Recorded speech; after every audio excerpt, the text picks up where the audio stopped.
সবাইকে পবিত্র ঈদুল আজহার অগ্রিম শুভেচ্ছা। আর কয়েকদিন পরে কোরবানি ঈদ। ঈদে আমরা আমাদের আপনজন প্রিয়জনদের নিয়ে অনেক আনন্দ করব। আল্লাহ পাক যেন আমাদের কোরবানি কবুল করেন সেই প্রার্থনা দিয়ে আজকের ভিডিও শুরু করছি। কোরবানি ঈদের সময় অতিরিক্ত মাংস সেবনে কিছু কিছু স্বাস্থ্য ঝুঁকি আমাদের মনে রাখা খুব প্রয়োজন। আমরা ঈদে সবাই যেন সুস্থ থাকে, ভালো থাকে, সেজন্যই স্বাস্থ্য ঝুঁকি সম্পর্কে আগেই আমরা যেন জেনে প্রয়োজনীয় পদক্ষেপ গ্রহণ করতে পারি সেদিকে নজর দিব আমরা সকলেই। প্রথম যে ইস্যু সেটা বলতে চাই সেটা হলো কনস্টিপেশন বা কোষ্ঠকাঠিন্যের সমস্যা।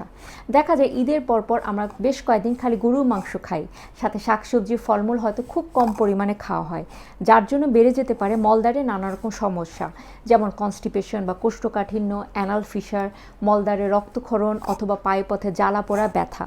সো আমরা আমাদের গরুর মাংস খাওয়ার পাশাপাশি শাকসবজি ফলমূল সালাদের দিকে খাওয়ার যেন হয় সেদিকে আমরা নজর রাখবো। সাথে খেতে হবে পানীয়, যেটি আমাদের ডিহাইড্রেশন প্রিভেন্ট করার মাধ্যমে কনস্টিপেশন বা কোষ্ঠকাঠিন্য দূর করতে অনেক সাহায্য করবে। দ্বিতীয় ইস্যু হলো ইউরিক অ্যাসিডের সমস্যা। গরু মাংস, খাসির মাংসে রয়েছে রেড মিট, যেখান থেকে আমাদের ইউরিক অ্যাসিডের লেভেল বেড়ে যেতে পারে। ইউরিক অ্যাসিড বেড়ে গেলে বিপত্তি কী হতে পারে গাউটের অ্যাটাক অথবা কোনো গিরায় অসম্ভব ব্যথা বা যন্ত্রণা। এই জন্য ইউরিক অ্যাসিডের সমস্যায় যারা ভুগছেন তারা কোরবানির সময় লিমিটেড পরিমাণে গরু মাংস খাবেন, সেদিকে নজর দেওয়া খুব প্রয়োজন। তৃতীয় যে সমস্যা সেটি হলো চর্বির সমস্যা।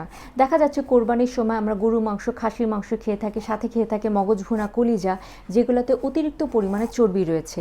সেখান থেকে আমাদের রক্তে চর্বি বা কোলেস্ট্রল বেড়ে যেতে পারে।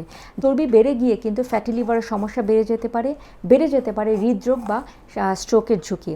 যারা অলরেডি হৃদরোগে আক্রান্ত বা স্ট্রোকে আক্রান্ত হয়েছেন তাদের এই বিষয়টি খুবই হাইলাইট করা প্রয়োজন। এবং এই কোরবানি ঈদে আমরা সবাই মাংস খাবো, কিন্তু পরিমাণ মতো খাবো। আপনার চিকিৎসকের পরামর্শ অনুযায়ী পরিমাণ যতটুকু বলেছে সেটুকু আপনি খেয়ে থাকবেন।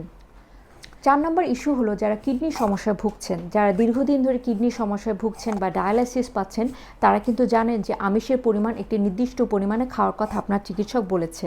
সো আমরা এই ঈদের সময় খুব লিমিটেড পরিমাণে খাবো। আপনার চিকিৎসক ঠিক যতখানি বলেছে ঠিক ততখানি আপনি খাবেন।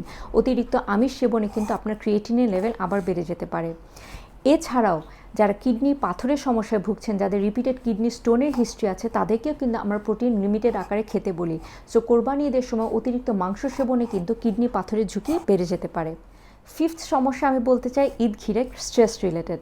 দেখা যায় ঈদের সময় আমাদের ভাইরা যারা আছেন কোরবানি গরু কেনা নিয়ে অথবা মাংস কাটা বা মাংস কাটতে গিয়ে অনেক ব্যস্ত থাকেন। মায়েরা যারা আছেন তারা ঈদের নানা রকম প্রিপারেশন, রান্নাবান্না, মাংস সংরক্ষণের ব্যাপারে অনেক ব্যস্ত থাকেন। ঘুমটা কম হয়, পানি ঠিক মতো খাওয়া হয় না, ডিহাইড্রেশনে ভুগতে পারেন।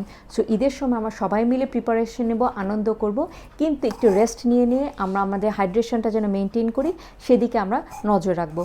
খুব গরম পড়েছে, সো অতিরিক্ত ঘাম থেকে কিন্তু পানি শূন্যতা, লবণ কমে যাওয়া থেকে অনেক রকম বিপদের সৃষ্টি হয়ে যেতে পারে। সো সেদিকে আমরা খুব নজর রাখবো। ঈদ মানে আনন্দ, ঈদ মানে খুশি। আমরা ঈদে সকলকে মিলে খুব আনন্দ করব, কিন্তু আমাদের স্বাস্থ্য সুরক্ষার জন্য প্রয়োজনীয় পদক্ষেপগুলো খুব মনে রাখা প্রয়োজন।